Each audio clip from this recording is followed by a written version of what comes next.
아메리카의 순수 혈통 인디언들은 말을 더듬지 않는다고 합니다. 이것이 신기했던 과학자들은 왜 이 부족들은 말을 더듬지 않을까 연구를 했는데 한 가지 사실을 발견했다고 합니다. 인디언들에게는 말더듬이라는 단어 자체가 없었다는 것이에요. 여러분, 프랑스에 나방이 없는 거 아십니까? 모르셨죠? 프랑스에는 나방이 없습니다. 불어에는 나비와 나방을 구분하지 않고 빠삐용이라는 하나의 단어, 나비라는 단어만 사용을 합니다. 그래서 나비도 빠삐용이고 나방도 빠삐용입니다.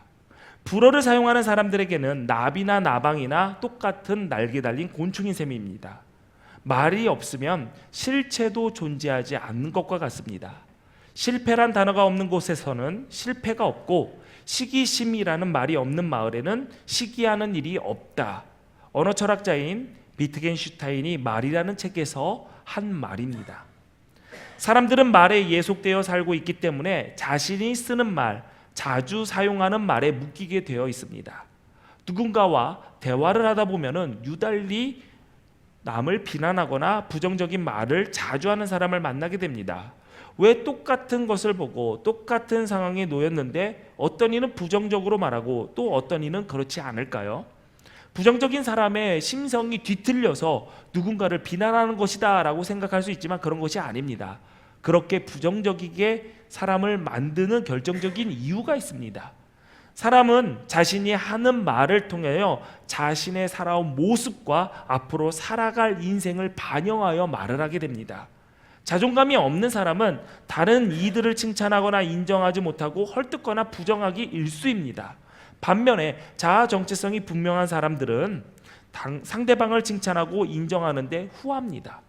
주변에 부정적인 말을 자주 하거나 만나기만 하면 누군가의 흉을 보는 사람이 있다면 여러분 기억하세요. 일단 피하는 것이 좋습니다. 그 사람을 멀리하는 것이 좋아요. 왜냐하면 영향을 받습니다. 성공학 연구자인 나폴리언 힐의 사무실 문에는 이런 글귀가 적혀 있었다고 합니다. 나에게 부정적인 말을 하려거든 내 방에 들어오지 마라. 부정적인 언어는 듣는 사람에게도 영향을 미칩니다. 자연스럽게 자신도 들은 그 부정적인 언어를 사용하게 되고 누군가를 비난하는 자리에서 그래요? 라고 듣고만 있어도 그 비난의 대상자에 대한 악감정이 생긴다고 합니다. 그리고 자신도 모르게 그 말을 누군가에게 전하게 됩니다. 우리는 누군가에게 하는 말에 신경을 써야 합니다. 내가 상대방에게 하는 말이 나의 인생뿐만 아니라 상대의 삶도 구성하기 때문입니다. 더군다나 우리는 입술의 권세를 받은 그리스도인입니다. 하나님께서 너희의 말이 내 귀에 들린 대로 내가 행하겠다라고 말씀하셨습니다. 그러므로 우리는 내가 하는 말을 하나님께서 들으시고 들으실 뿐만 아니라 이루신다라는 믿음을 가지고 그리스도인답게 말해야 됩니다. 우리는 믿음으로 그리스도인이 되는 것과 동시에 내가 하는 믿음의 고백이 나를 그리스도인으로 만듭니다. 우리는 예배 가운데 우리의 믿음을 고백합니다. 단순히 이 고백은 예배의 시작을 알리는 순서가 아니라 내가 이 믿음을 가진 그리스도임을 선포하는 것과 동시에 그 고백이 나를 만든다라는 것을 기억해야 합니다. 오늘은 영과 진리로 예배하기 9번째 시간입니다. 신앙 고백에 대해서 함께 말씀을 나누도록 하겠습니다. 우리는 예배하는 중에 다양한 순서를 통해서 우리의 믿음을 고백합니다. 찬양을 통해서 기도하면서 또 시간과 정성과 예물을 드림으로 그리고 사도신경을 통해서 우리의 믿음을 고백합니다. 보통 예배가 시작할 때 사도신경으로 신앙 고백을 하는 경우가 많아 우리가 흔히 생각할 때 예배의 시작 때 의뢰하는 순서가 사도신경으로 신앙 고백하는 거구나라고 알고 있는 경우가 많습니다. 예배의 시작에 사도신경으로 신앙 고백을 하는 것은 우리가 이 믿음으로 모였고 이 믿음으로 예배한다라는 것을 확인하는 것입니다. 우리 교회는 사도신경을 예배 앞부분에 하지 않고 마지막 부분에 하고 있습니다. 이거는 어떤 의미일까요? 초대교회 때는 예배를 마치고 말씀을 듣고 성찬과 예찬을 나누고 교인들이 헤어질 때 그들의 믿음을 고백, 그들의 신앙을 고백을 하고 헤어졌다고 합니다. 초대교회 성도들이 예배를 마치고 나가는 세상은 환난과 핍박은 물론이고 죽음이 도사리고 있는 곳이었습니다. 그런 세상에서 믿음을 지키는 것은 목숨을 걸어야만 하는 일이었습니다. 그래서 그들은 세상에 나가기 전에 내가 목숨을 걸고 붙들고 지켜야 할 믿음이 무엇인지 그 신앙 고백을 통해서 다시금 되새겼던 것입니다. 우리의 예배 역시 예배를 마치고 나가는 세상은, 그 세상은 목숨까지 노리는 위협은 없다 할지라도 믿음을 붙들고 지키는 것은 박해의 시대에 못지않게 어려운 시대를 우리는 살아가고 있습니다. 그래서 들은 말씀을 새기고 내가 붙들고 지켜야 할 믿음을 고백하고 세상으로 나가는 것입니다. 그러면 우리는 이것을 왜 사도신경이라고 부르는 것일까요?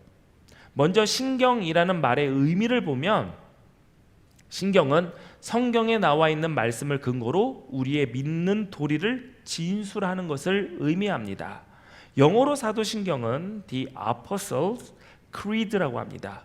여기서 creed는 라틴어 credo에서 나온 것으로 나는 믿는다, 신념, 신조라는 뜻입니다. 그러면 사도신경은 사도들의 신조, 사도들의 신념, 사도들이 믿는 진술로 이해할 수가 있습니다. 그렇다면 우리는 우리의 신앙을 고백을 하는 것이 아니라 사도들의 신앙을 고백하는 것일까요?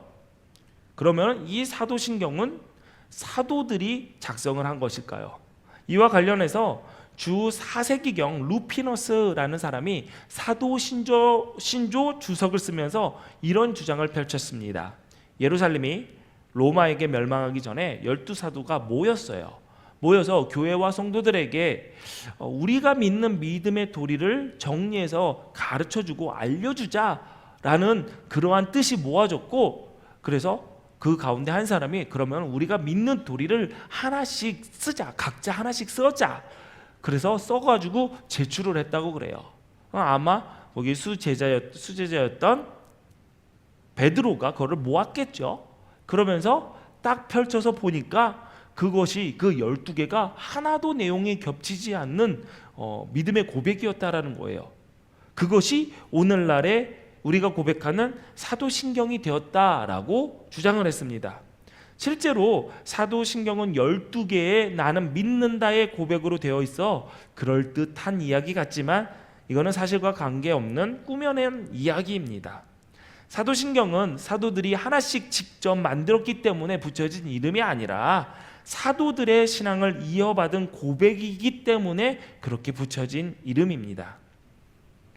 처음에 사도들의 신앙 고백은 세례를 받는 사람들을 교육하기 위해서 문답 형식으로 사용되다가 여러 종교 회의를 거치면서 지금의 형태로 정리되어 전파되었습니다. 우리가 예배에서 사도신경으로 신앙을 고백하는 이유가 있습니다. 그 첫 번째 이유는 우리가 무엇을 믿는지 되돌아보기 위함입니다. 믿음에 대한 바른 이해가 있는지를 살피는 것이고 진심 어린 고백으로 이어지는 그 믿음의 고백이 바로 신앙 고백입니다. 만약에 내가 믿는다라고 하면서 무엇을 믿는지 올바른 이해가 없다면 그것은 맹목적인 신앙이 됩니다. 또한 반대로 믿기는 하는데 진심 어린 고백이 없다면 그거는 명목적인 신앙, 즉 이름만 크리스천인 껍데기에 불과합니다. 예배 때 신앙 고백을 하는 두 번째 이유는 이것입니다. 서로 돌아보고 사랑과 선행을 격려하고 서로 연합하고 하나가 되기 위해서입니다. 오늘 본문 말씀 23절, 24절 말씀 우리 함께 다시 읽겠습니다. 시작.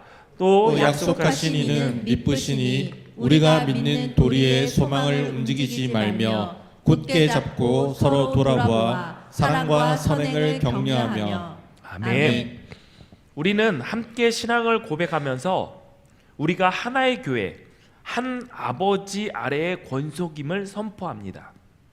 예배하면서 하나님께 영광과 찬송을 올려드리는 동시에 함께 신앙 고백을 하면서 같은 믿음을 공유한 자들임을 드러내는 것입니다.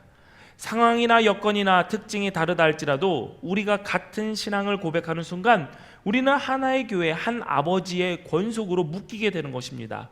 더구나 그것이 처음 그리스도인이었던 사도들이 했던 바로 그 신앙의 고백인 이상 우리는 이전에 이 신앙의 고백으로 하나가 되었던 역사 속의 교회와 앞으로 이 신앙의 고백으로 하나가 될 미래의 교회와 온전히 하나가 되게 되는 것입니다. 그렇게 우리는 신앙의 공동체를 이루게 됩니다. 신앙 고백을 하는 세 번째 이유가 있습니다. 미혹하는 자와의 영적인 싸움을 이기기 위해서입니다. 본문 25절에 보니까 모이기를 패하는 어떤 사람의 습관과 같이 하지 말고 오직 권하여 그날이 가까움을 볼수록 더욱 그리하자라고 했습니다.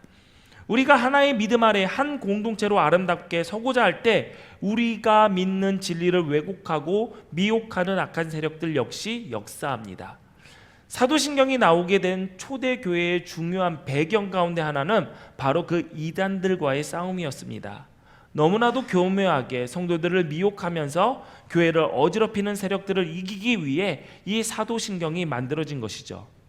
이단의 미혹과 속임을 이기는 가장 강력한 방법은 바로 각자가 믿는 믿음을 아주 분명하고 선명하게 고백하는 것이기 때문입니다.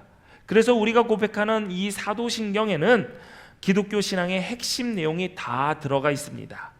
사도신경의 12개의 나는 믿는다라는 선포, 12개의 믿는다라는 선포로 이루어졌는데 성부 하나님에 대한 믿음의 고백과 선포가 한 가지, 성자 예수님에 대한 믿음과 고백과 믿음의 고백과 선포가 6가지입니다. 그리고 성령 하나님에 대한 믿음의 고백과 선포가 한 가지, 교회와 성도에 대한 믿음의 고백과 선포가 4가지, 이렇게 12개입니다. 뭐가 제일 많죠? 맞습니다. 예수님에 대한 믿음의 고백과 선포가 가장 많습니다. 가장 중요해서가 아니라 사도신경을 고백해야만 했던 그 당시에 예수님에 대한 미혹과 공격이 가장 심했기 때문입니다.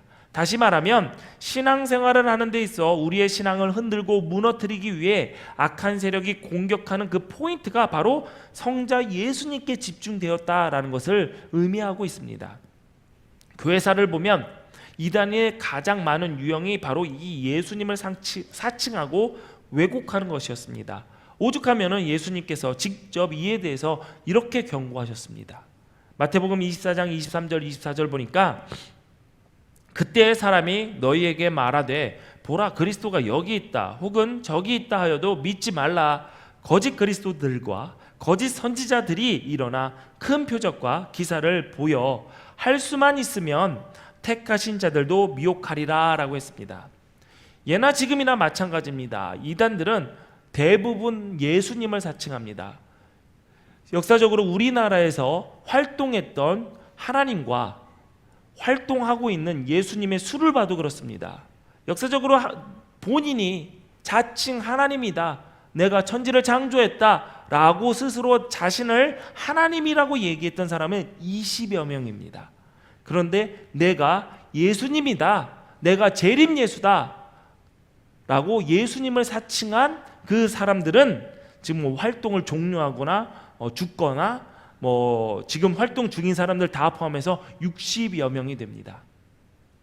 잘 알고 있는 신천지, 안상홍 증인의 장길자, 하나님, 여자 하나님을 믿는 하나님의 교회, 정명석이라는 교주를 재림 예수님이라고 고백하는 JMS, 다 같은 이런 것들이 다 여기에 해당됩니다.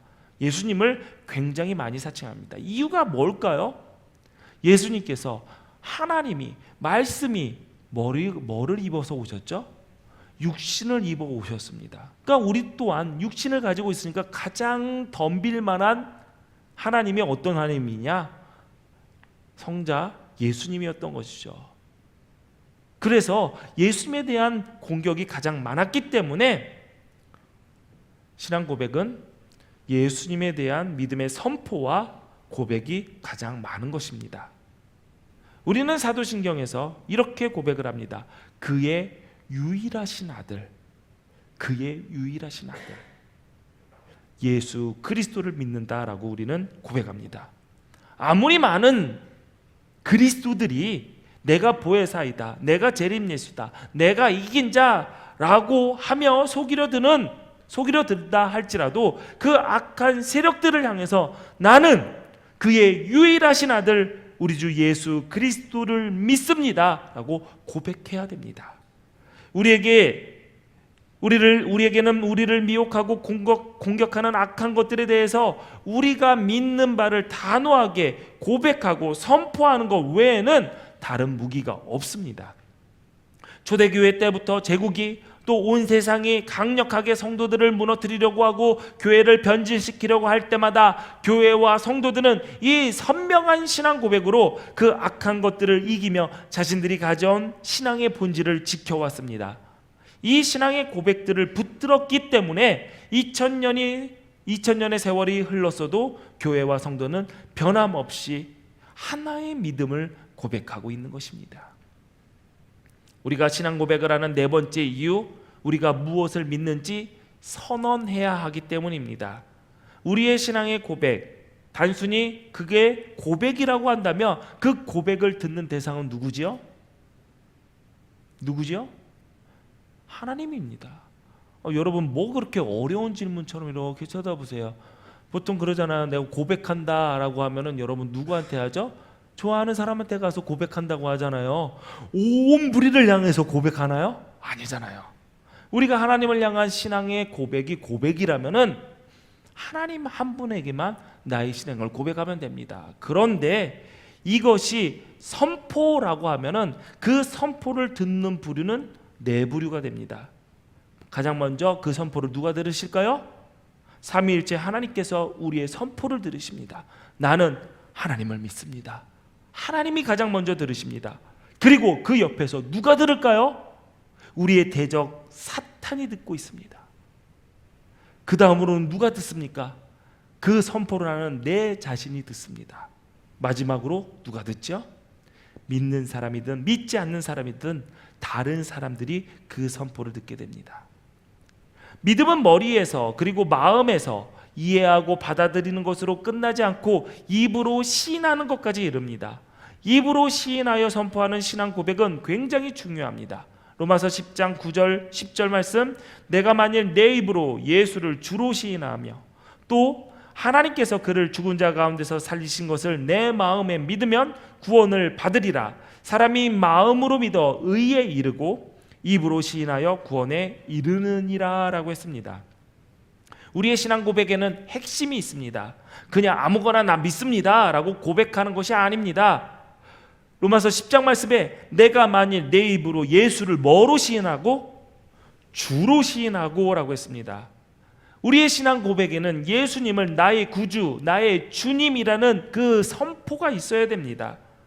예수님을 향한 사도들의 믿음의 고백은 베드로의 주는 그리스도시요 살아계신 하나님의 아들입니다 에서 시작되어 부활하신 주님을 본 도마가 나의 주님, 나의 하나님입니다 라는 그 고백으로 정점에 이릅니다.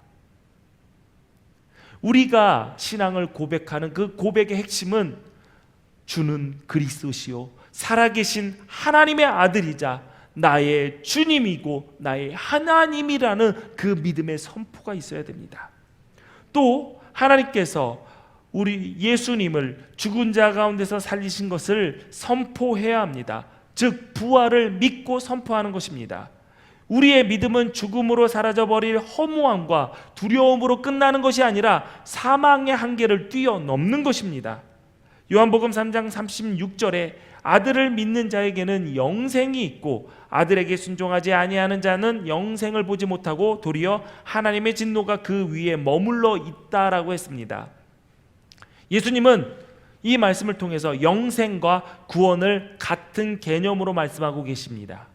우리가 받은 구원은 나중에 받을 구원, 영적인 구원, 나중에 내가 죽으면 천국까지라는 그러한 구원을 이야기하는 것이 아니라 이 세상에서 살아가면서 누리는 복과 능력인 것처럼 영생도 마찬가지입니다. 지금 이 순간부터 사망을 이기는 능력으로서의 영생은 역사합니다. 우리는 이 믿음을 고백하면서 나는 더 이상 다른 어떤 것도 나의 주로 삼지 않습니다. 오직 예수, 오직 예수님만이 나의 주님이십니다. 고백하고 선포하는 것입니다. 더불어 나는 더 이상 사망의 세력에 잡혀 있지 않습니다. 사망이 나를 무력화시킬 수 없습니다. 나를 쓰러뜨리지 못합니다. 예수님의 부활이 나를 영원한 생명으로 이끌었기 때문입니다. 선포하는 것입니다. 우리의 신앙의 고백의 핵심은 바로 이것입니다. 예수 그리스도의 주 되심과 부활입니다. 그리고 마음으로 그것을 믿었다면 입으로 시인해야 됩니다. 거침없이 담대하게 그리고 당당하게 선포해야 합니다. 여러분은 여러분이 믿는 것을 당당하게 세상에 드러내며 고백하며 선포하며 살고 계십니까? 설교의 서두에서 말씀드렸듯이 내가 하는 믿음의 고백이 나를 그리스도인으로 만듭니다. 내가 진리를 믿는다면 내가 그 진리를 따르는 사람이라 외칠 수 있어야 합니다. 그 진리를 외칠 때 우리는 그 진리에 합당하게 살아갈 수 있게 됩니다. 우리의 입에서 나온 고백은 하나님께서 들으시고 하나님께서 일하십니다. 우리가 예수님의 주되심과 부활하심을 선포할 때 악한 사탄 마귀는 떠나갑니다.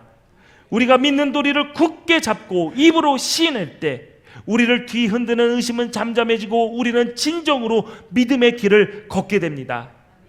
우리가 나의 주, 나의 하나님을 고백하게 될 때 우리는 주 안에서 하나가 되고 세상은 우리를 예수님의 사람들 그리스도인이라고 부를 것입니다. 이 시간 마음을 담아 함께 우리의 믿음을 고백해 보도록 하겠습니다. 가슴에 손을 얹어도 좋습니다. 하늘을 향해 세상을 향해 선포하고 외친다라는 의미에서 손을 들고 하셔도 좋습니다. 진심으로 간절하게 그리고 당당하게 우리의 믿음을 지금 함께 고백합시다. 나는 전능하신 아버지 하나님 천지의 창조주를 믿습니다. 나는 그의 유일하신 아들 우리 주 예수 그리스도를 믿습니다. 그는 성령으로 잉태되어 동정녀 마리아에게서 나시고 본디오 빌라도에게 고난을 받아 십자가에 못 박혀 죽으시고 장사된 지 사흘 만에 죽은 자 가운데서 다시 살아나셨으며 하늘에 오르시어 전능하신 아버지 하나님 우편에 앉아 계시다가 거기로부터 살아있는 자와 죽은 자를 심판하러 오십니다. 나는 성령을 믿으며 거룩한 공교회와 성도의 교제와 죄를 용서받는 것과 몸의 부활과 영생을 믿습니다. 아멘. 아멘. 아멘. 이 믿음으로 승리하시기를 주님의 이름으로 축원합니다. 아멘. 기도하시겠습니다. 영과 진리로 예배하라 하신 하나님, 우리가 하나님을 믿고 따르는 사람답게 우리의 입술과 삶 속에서 합당한 믿음의 고백이 있게 하옵소서. 우리가 당당하게 그 진리를 외칠 때 우리의 입에서 나온 고백을 들으시고 일하시는 하나님의 역사를 보게 하시고 예수님의 주되심과 부활하심을 선포하며 세상에서 승리하게 하옵소서. 예수님 이름으로 기도합니다. 아멘.